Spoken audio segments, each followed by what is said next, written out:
No nation in the history of the world has been more welcoming to immigrants than the United States. And no nation in the history of the world is more diverse or has provided more opportunity for people of all races and ethnic backgrounds. That's why millions of immigrants of all races and ethnicities are seeking to come to America. In fact, billions of the world's 7 billion non-U.S. population would come here undoubtedly if they could. I sincerely believe that most Americans, if not most elected officials, understand that the lack of an effective immigration policy is one of the most important threats to our country. However, President Biden's decision to reverse the Trump policies that successfully secured our border is dangerous to the future of our nation and driven solely by a need to pander to the left. Make no mistake, President Biden's policies created this very crisis today. His promise of amnesty made it worse, and his administration is now ignoring it. You'd think in the absence of this leadership, Congress would try to step in and address the Biden border surge crisis. Instead, we're expecting to take up 2 liberal amnesty bills in the House this coming week, including H.R. 6, the American Dream and Promise Act. H.R. 6 would provide amnesty to roughly 3 million people, which would be a slap in the face to everyone who ever has or currently is navigating our legal immigration system. Even worse, it would incentivize more illegal immigration at a time when we have no operational control of our southern border. Even more bizarre, this bill allows for criminal aliens, people who've committed crimes in American communities, to be eligible for amnesty. The bill specifically allows for an individual who's committed up to 2 misdemeanors or 1 crime of moral turpitude to gain a pathway to legal status. Some may say, well, misdemeanors aren't that serious. Well, here's a few examples of crimes that are only misdemeanors in states such as California: domestic violence, prostitution, drunk driving. Worst of all, this legislation provides a waiver for people who would technically not otherwise qualify for this amnesty. The waiver specifically covers human smuggling offenses, voter fraud offenses, and communicable diseases.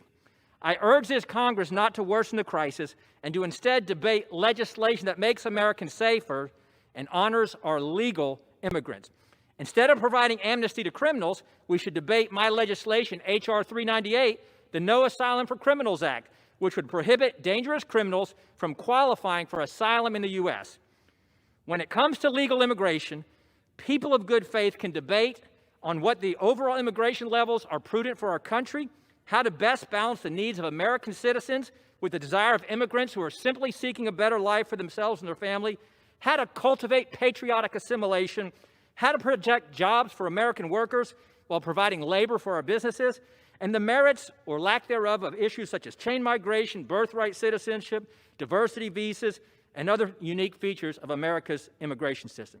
But there should be no debate on the rule of law.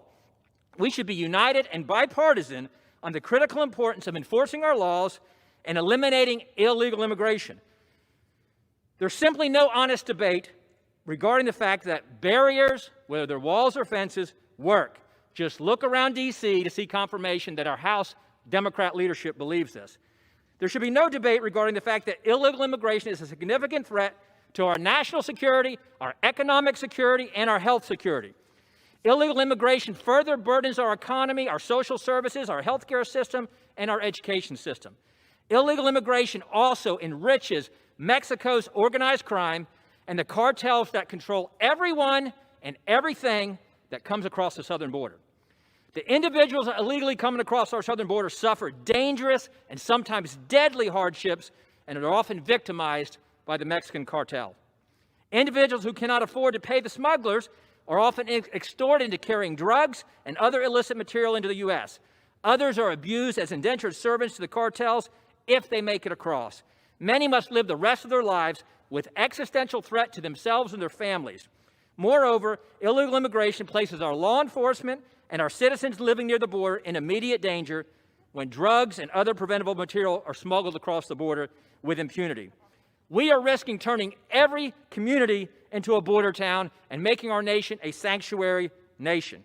We must commit to completing the wall, enforcing our existing laws, ending catch and release, requiring mandatory E-Verify, fixing our biometric entry-exit systems, and taking amnesty, unlawful employment, and citizenship off the table. The future of our country is clearly at stake with how we manage or don't manage immigration. Thank you.